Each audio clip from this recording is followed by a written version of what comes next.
Many men and women of violence have been romanticized by people of later eras. Driven by pieces of popular culture, such as the Assassin's Creed games, the popular conception of an assassin has turned from that of a ruthless murderer to that of a renegade anti-hero, killing only because it's for the greater good. The foundations of this viewpoint lay within the historical Islamic realm, which would come to be known as the Nizari Ismaili state. Welcome to our video on how the Nizari became the most feared assassins of their era and how they eventually met their end. We live in the information age, which means that the protection of our personal data and information is of the utmost importance. The sponsor of this video, Dashlane, is the best protection you can have in this new world. Dashlane is a cross-platform premium password manager and digital wallet application, and its mobile and desktop app gives you a shortcut for everything you do online. It works on every device and OS, allowing the user to fill forms fast with one-click logins and autofill for personal info and payment details. If there's any attempt to hack your account, Dashlane responds with personalized security alerts. Unlike other solutions, Dashlane never accesses your personal data, won't trick you into subscribing, never sees your data, and is always ad-free. So, what are you waiting for? Try it on your first device by heading to dashlane.com/kings and get 25% off premium with the code KINGS. Almost simultaneously with Islam's meteoric rise to superpower status in the 7th century, internal division permanently split the new faith into two opposing parties. These were the Sunni, Muslims who believed that Abu Bakr's succession of Muhammad in 632 was correct, and the Shia, who considered the Prophet's cousin and son-in-law Ali the legitimate heir, or Imam. After a series of civil wars, Umayyad leader Muawiyah took the caliphate from the heirs of Ali, and this subsequent struggle against central power defined the Shia and prompted the breakaway of many subgroups with diverging viewpoints. In time, the Umayyads were defeated by the Abbasids in another civil war. The age of Abbasid Caliph al-Mansur was the catalyst for one of these new sects, the Ismaili. At some point in his reign, the 6th Shia Imam, Jafar al-Sadiq, declared his radical eldest son, Ismail, to be his divinely inspired successor, a doctrine known as Nas. However, his plans were derailed in 762, when Ismail unexpectedly died at the age of 40, raising hard questions on who the next Imam should be. When Jafar also passed away a few years later, 6 groups disputed who the next Imam ought to be. 2 of these groups became the first Ismaili Shia by asserting the legitimacy of Ismail despite his death and supporting his descendants. In contrast, those who accepted Ismail's younger brother Musa's imamate eventually became known as the Twelvers, the Shia denomination championed by the Iranian states from the Safavids to the modern Islamic Republic of Iran. The Ismailia disappear from history until around the mid-9th century, when their leaders burst onto the historical stage and spread the movement to regions across the faltering Abbasid Caliphate, from the Maghreb to Khorasan. The movement managed to tear away vital pieces of the once unified caliphate. An Ismaili revolt in Arabia led to the creation of a religious utopian republic in modern Bahrain under the Kamatian dynasty, whose slaveholding society was otherwise unusually egalitarian and communal for the age. However, the crowning achievement of this sectarian revolution was the establishment of Al-Mahdi Billah's Fatimid Caliphate in North Africa. Although the Fatimids only occupied a relatively small and peripheral area at first, they managed to hugely increase their power in 969 by conquering Egypt. Bolstered by that, the Fatimids entered what historian Farhad Daftari dubbed the Ismaili century. In the 100 years following Egypt's fall to the Shia, rich and diverse Ismaili literature flourished in the many new libraries, blended with other traditions, and resulted in incredibly complex systems of thought. The Fatimids developed complex administrative and financial structures, in addition to re-establishing far-flung trade routes to India. Along with the accompanying riches and exotic goods, this exchange also spread Ismaili teachings to Gujarat. However, beginning in the second half of the 11th century, the Fatimid star began to fade, as the Shia Caliphate was faced with internal and external problems.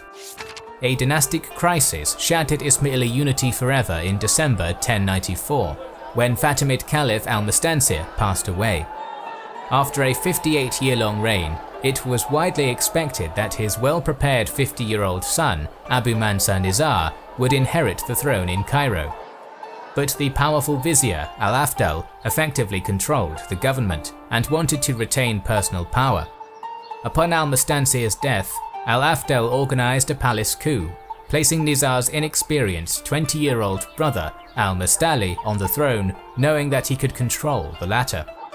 This usurpation succeeded due to the support of the Caliphate's armies, as well as religious and court notables who were in thrall to Al-Afdal, but Nizar wasn't going to take it. He fled to Alexandria, where he was proclaimed caliph by a Turkic governor. The population also supported him, and it seemed as though Nizar's revolt would be a success. A Nizarist army repelled an attack by the vizier's troops and even advanced close to Cairo. However, Al-Afdal marshaled his superior resources and besieged Alexandria, leading to Nizar's surrender in 1095. Soon, the rightful Fatimid ruler had been imprisoned and executed by Amirament. Most of the Ismaili religious communities in Egypt and Syria eventually came to terms with the succession. Persian and other adherents in the Muslim East refused, continuing to support the martyred prince's house and becoming the independent Nizari. One prominent figure of the Nizari Ismaili would spearhead their movement and found what would become known as the Hashashins order, Hassani Saba. Although he was born in a Twelver family in Qom, Iran at some point around 1050, Hassan had been educated in nearby Ray. After initially believing the Ismaili doctrine to be heretical, he came into contact with a prominent local Ismaili missionary at 17 and was convinced of the sect's legitimacy. To prove his newfound devotion genuine, Hassan swore allegiance to al-Mustansir in faraway Cairo. He then travelled to Egypt in 1078 and stayed there for 3 years.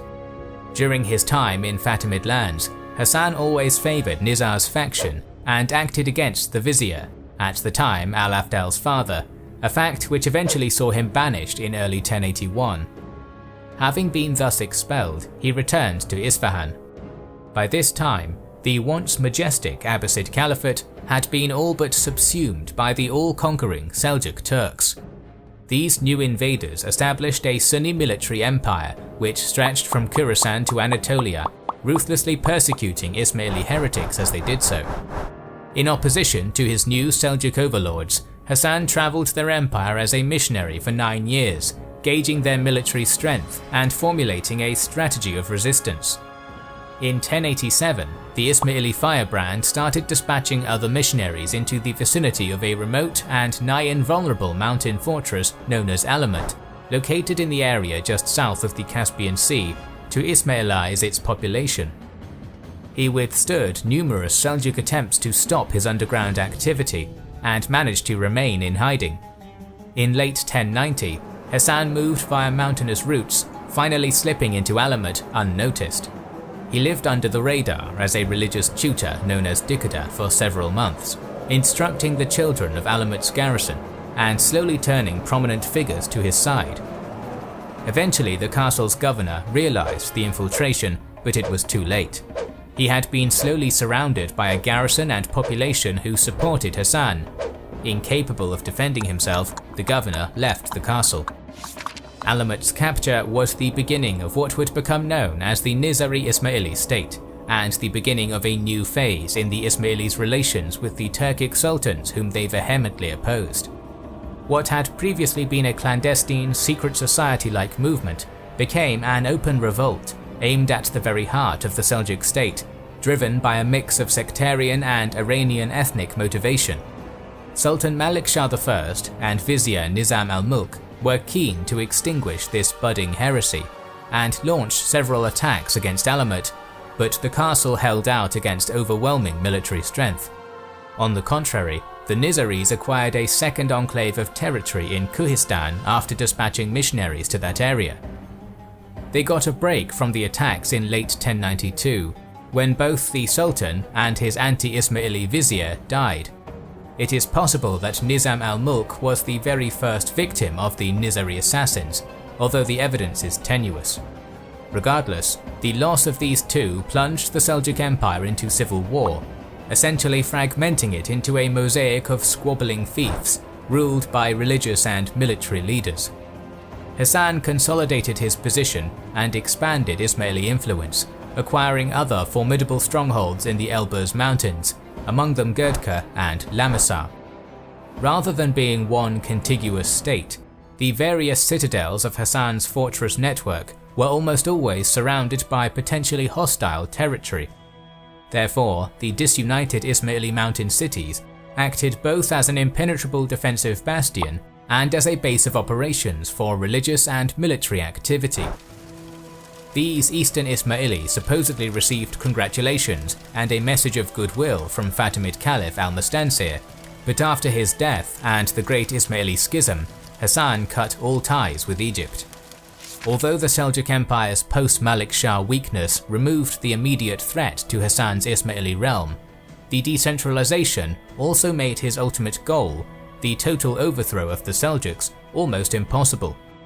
There was no longer a single figure who could be defeated in battle and cast from the throne. In effect, there was now no central target, but a whole gallery of petty kings. Surrounded by more powerful adversaries and seeking a new method of achieving their aims in lieu of an army, Hasan's Nizari began to utilize another strategy that had been used by Shia groups for centuries: assassination. Although political murder was and is a universal method of warfare, the Nizari granted it an increasingly central role in their political strategy, knowing how effective it could be. This part of Nizari history has been distorted by groups who were hostile to or unfamiliar with them and their practices. For example, rumors circulated by later Latin sources threw the term Hashashin around to designate them, due to the probable fiction of hashish use as inspiration for the assassins. That being said, there does seem to have been what might be called a cult of assassination in Alamut and other fortresses. Nizari assassins were known as Fidai, literally those willing to sacrifice, and were revered for their bravery and courage. This was largely because such missions were considered suicidal. Nizari leaders dispatched their Fidai, who became increasingly professional, primarily to dispatch targets who were a known threat to the Nizari state. This included Seljuk viziers, local emirs, and prominent rulers. The Nizaris also managed to expand their influence into Syria around the time of the First Crusade, capturing a few fortresses and intermingling politically with Seljuk principalities and the Christian Crusader states. In Persia, Muhammad Tapa took command of the Turkic Empire in 1105 and immediately launched a series of campaigns against all of the Nizari territories south of the Caspian Sea. His main stroke fell on Shadiz in 1107, which fell relatively quickly after a Fidai failed to slay one of the Sultan's viziers. For over a decade, Seljuk campaigns against the Nizari continued unabated, resulting in constant massacres and persecution of those Ismaili who could not escape to the castles. Many Nizari fortresses fell under the assault, but finally, when the Seljuks were on the verge of taking Alamut in April 1118, Muhammad Tapa died and the pressure waned. This was the beginning of a new phase in Nizari-Seljuk relations, one of a stalemate due to exhaustion. Scores of Ismailis had been slain in the cities, damaging their support base. Hasan's 3-decade-long anti-Seljuk revolt, in which a state with no real army had survived, inflicting damage on a giant military empire, had failed, but the Nizari state was still a cohesive one. From that point, the focus would turn to defense and consolidation, the transformation of the Nizari state into a permanent one. Hasan's attention turned to scholarly pursuits and peaceful relations, though the latter was often achieved by illicit means. For example, Hasan received reports that a Seljuk ruler named Ahmad Sanjar was planning a campaign against him. Allegedly, that man woke up one day to find a dagger thrust into the bed next to him, accompanied by a note stating that Hassani Saba would like peace. Shocked and no doubt slightly terrified, he gave the Nizaris no further trouble, even promoting a relatively tolerant attitude and granting them 4,000 dinars per year as a pension. The threat of assassination clearly worked as well as the deed itself, at least for as long as Hassan was alive. However, the Nizari leader fell ill in 1124 and designated his successor, appointing a council of advisors to guide him in the role. In the same year, he passed away inside Alamut at the age of 70, having never left the citadel for 34 years. An effective stalemate continued for decades following his death. Often the Nizari in Persia or Syria would take a fortress only to have another one taken from them. There were periods of peace as well as those of intermittent warfare. Throughout all of it, the strongholds of Hassan's movement remained cohesive and organized. In 1162, a man named Rashid al-Din Sinan was sent from Persia to lead the Syrian branch of Nizari, who had grown in influence in the half-century since first penetrating into the region. Despite being far removed from one another territorially, the various Nizari enclaves all took their orders from the central leadership in Alamut. This appointee would later become known as the Old Man of the Mountain in the tales of European explorer Marco Polo. Sinan immediately delved into the ever-shifting interfaith web of political alliances in Syria, eventually sending Fidais to assassinate an up-and-coming Muslim leader who sought to unify the region, Saladin.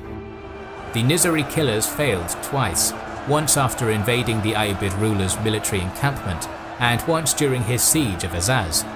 Sinan's headquarters at Masyaf was besieged in response, but it did not fall, and a compromise was eventually reached between the two great men.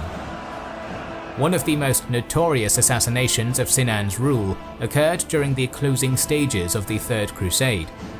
A rivalry had existed between Philip Augustus and Richard the Lionheart since the venture's early stages, which prompted both men to support different candidates for the crown of Jerusalem.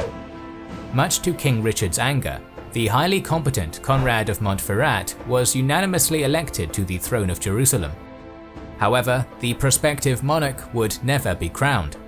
At noon on April 28, 1192, the Frankish Crusader lord was returning from having lunch with his friend, the Bishop of Beauvais, accompanied by a few guards. On his walk, Conrad was approached by two Christian monks whom he had become familiar with recently. A conversation began between the two groups, putting Conrad's guards at ease with the seemingly innocuous men. At that moment of greatest vulnerability, they suddenly sprang forward with daggers, brutally stabbing the king-elect with at least 2 blows to the side and back. Although the assassins, who were Fidai dispatched by Rashid al-Din Sinan, were either killed or captured, Conrad either died instantly from his wounds or soon after being taken to a nearby church. Various motivations and culprits have been designated for the murder. Richard the Lionheart was accused because of his enmity towards Conrad, while a letter to Austria's Leopold V detailed Conrad's murder of a shipwrecked Nizari crew in Tyre as the cause of his death. Whatever the case, this killing only furthered the mythical European vision of mysterious assassins who did not fear death. These later decades of the 12th century marked a high point of the Syrian Nizaris in particular, a period that came to an end when Rashid al-Din Sinan died at Masyaf in 1193. The 13th century was dawning, and it would be the equivalent of an apocalypse for the Ismailis. At the beginning of the 13th century, the Mongol juggernaut rolled through the Islamic world, crushing all in its path. The Khans became famous for their utilization of talented native peoples from the lands they conquered, and this apparently included a number of Sunni courtiers who despised the Ismaili. They must have known of the Nizaris' reputation for defiance, in addition to their penchant for assassination. Perhaps after adding a few more fanciful details, these tales must have greatly concerned the Khan, who viewed them as a risk. After initial lukewarm relations, Muhammad III of Alamut received a dreadful shock in 1246. Upon the ascension of Ogedai's successor Guyuk, many Muslim leaders sent embassies of congratulations and gifts to the great Khan. Out of them, only the Nizari ambassadors were harshly dismissed. To back up this hostile stance, the Khan proclaimed that of every 10 reinforcements he would send to Persia, 2 must be used to reduce rebellious lands, prominently those of the Ismaili. This was a policy that Guyuk's successor, Mongke, who desired complete and total domination of Western Asia, mimicked. Despite offering ferocious resistance, the Mongol pressure was simply too great. On November 19, 1256, the final Nizari Imam, Kersha, surrendered Alamut to Hugulu and was initially shown mercy. After being escorted from his lands, however, he was unceremoniously killed in the Khangai Mountains. Back in Persia, the walls of captured Nizari fortresses were torn down, vast libraries of knowledge were torched and thousands of civilians slaughtered. One by one, the mountain strongholds fell, with their fidais putting up a desperate fight. The final Ismaili castle of Gurdkar fell on December 15, 1270. The violent destruction of Hassani Saba's Alamut-based state put an end to Nizari statehood forever. Against all the odds, the Nizari did survive into the modern day, and are currently led by their 49th Imam, Aga Khan IV, from the Portuguese capital of Lisbon, with an estimated 15 million followers in more than 25 countries. Although these Nizaris are far less militant, the story of self-sacrificing predecessors continues to shine brightly in their memories. We always have more stories to tell, so make sure you are subscribed to our channel and have pressed the bell button. We would like to express our gratitude to our Patreon supporters and channel members who make the creation of our videos possible. Now you can also support us by buying our merchandise via the link in the description. This is the Kings and Generals channel, and we will catch you on the next one.